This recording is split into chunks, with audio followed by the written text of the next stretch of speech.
ಓಂ ಗಂ ಗಣಪತಾಯೇ ನಮಃ. ಶ್ರೀ ಗುರುದೇವ ರುದ್ರಾಯ ನಮಃ. ಎಲ್ರಿಗೂ ನಮಸ್ಕಾರ ಸ್ನೇಹಿತರೆ.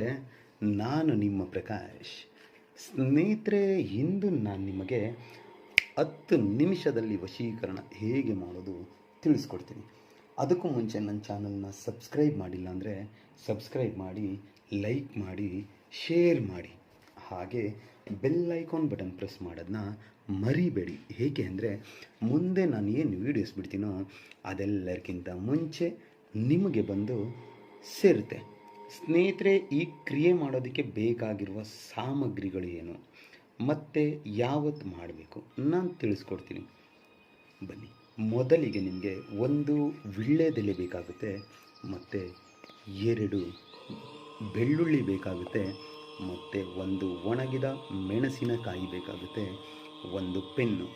ಮೊದಲಿಗೆ ಏನು ಮಾಡಿ ಸ್ನೇಹಿತರೆ, ಇಲ್ಲಿ ಓಂ ಬರೆದು ಅದರ ಪಕ್ಕದಲ್ಲಿ ತ್ರಿಶೂಲ ಬರಿಬೇಕು, ಸ್ವಸ್ತಿಕ್ ಚಿಹ್ನೆಯನ್ನು ಬರಿಬೇಕಾಗುತ್ತದೆ. ಇಷ್ಟು ಬರೆದು ಆದ ಮೇಲೆ ನೋಡಿ, ಮೊದಲಿಗೆ ಈ ರೀತಿಯಾಗಿ ಬರಿಬೇಕಾಗುತ್ತೆ. ಬರೆದು ಆದ ಮೇಲೆ 8 ದಿಕ್ಕುಗಳಿಗೂ 8 ಶೂಲ ಅಂದರೆ ತ್ರಿಶೂಲವನ್ನು ಬರೀಬೇಕಾಗುತ್ತೆ ಸ್ನೇಹಿತರೆ. ನೋಡಿ, ಈ ರೀತಿಯಾಗಿ ಬರೀಬೇಕು. ಬರೆದು ಆದ ಮೇಲೆ ಇಲ್ಲಿ ಹುಡುಗ, ಇಲ್ಲಿ ಹುಡುಗಿ, ಇಲ್ಲಿ ಹುಡುಗಿ, ಹುಡುಗ, ಹುಡುಗ, ಹುಡುಗಿ, ಹುಡುಗ, ಹುಡುಗಿ. ಈ ರೀತಿಯಾಗಿ 8 ದಿಕ್ಕಿನಲ್ಲಿ ಹುಡುಗ ಹುಡುಗಿ, ಹುಡುಗ ಹುಡುಗಿ, ಹುಡುಗ ಹುಡುಗಿ, ಈ ರೀತಿಯಾಗಿ ಹೆಸರನ್ನು ಬರೀಬೇಕಾಗುತ್ತೆ.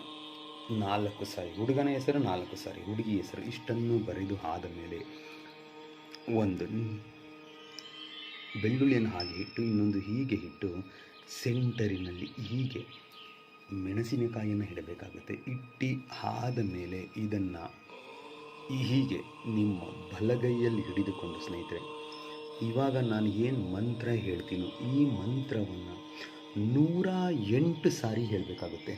ಅಮ್ಮುಕಿ ಅಂತ ಇರೋ ಜಾಗದಲ್ಲಿ ಅವರ ಹೆಸರನ್ನು ಸೇರಿಸ್ಕೊಳ್ತಾ 108 ಸಾರಿ ಮಂತ್ರ ಪಠನೆ ಮಾಡಬೇಕಾಗುತ್ತೆ.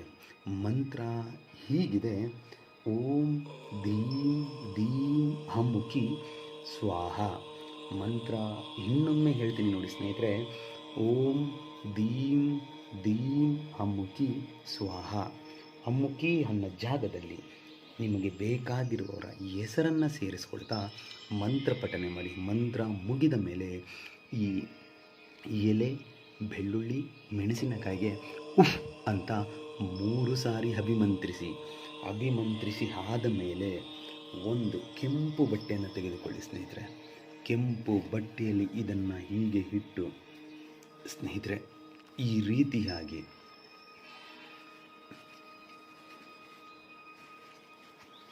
ಹೀಗೆ ಫೋಲ್ಡ್ ಮಾಡಿ 3 ಗಂಟನ್ನು ಹಾಕಿ ಸ್ನೇಹಿತರೆ. 1 2 3 ಗಂಟನ್ನು ಹಾಕಿ ಇದನ್ನು ಹೀಗೆ ಇಟ್ಕೊಳ್ಳಿ.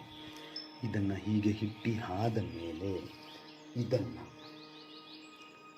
ಸುತ್ತಿ ಅವತ್ತಿನ ರಾತ್ರಿ ನಿಮ್ಮ ತಲೆಯ ಹತ್ರ ಇಟ್ಕೊಳ್ಳಿ. ಈ ಕ್ರಿಯೆನ ಸ್ನೇಹಿತರೆ ಮಂಗಳವಾರದ ದಿನ ಮಾಡಬೇಕಾಗತ್ತೆ. ತಲೆಯ ಹತ್ತಿರ ಇಟ್ಕೊಂಡು ಮಲ್ಕೊಳ್ಳಿ. ಮರುದಿನ ಬೆಳಿಗ್ಗೆ ಎದ್ದು ಇದನ್ನು ಹೀಗೆ ತೆಗೆದುಕೊಂಡು ಹೋಗಿ ಅರಳಿ ಮರದ ಕೆಳಗಡೆ ಮಣ್ಣಿನಲ್ಲಿ ಹೂಳಿ ಬನ್ನಿ, ಸಾಕು. ಆಮೇಲೆ ನೋಡಿ ಚಮತ್ಕಾರ ಹೇಗಿರುತ್ತೆ ಅಂತ. ನೀವು ಅವರನ್ನು ಬೇಡ ಅಂದರೂ ಅವರು ನಿಮ್ಮನ್ನು ಬಿಟ್ಟು ಹೋಗೋದಿಲ್ಲ. ಪ್ರತಿ ಕ್ಷಣ ಪ್ರತಿ ಸೆಕೆಂಡ್ ನಿಮಗೋಸ್ಕರ ಕಣ್ಣುವರಿಸ್ತಾ ನಿಮ್ಮ ಪ್ರೀತಿಯಲ್ಲಿ ಹುಚ್ಚರಾಗಿ ನಿಮ್ಮ ಹತ್ತಿರ ಬರ್ತಾರೆ ಸ್ನೇಹಿತರೆ. ಇದನ್ನು ಮಾಡಿ, ಖಂಡಿತ ಒಳ್ಳೆಯದಾಗುತ್ತೆ. ನಮಸ್ಕಾರ.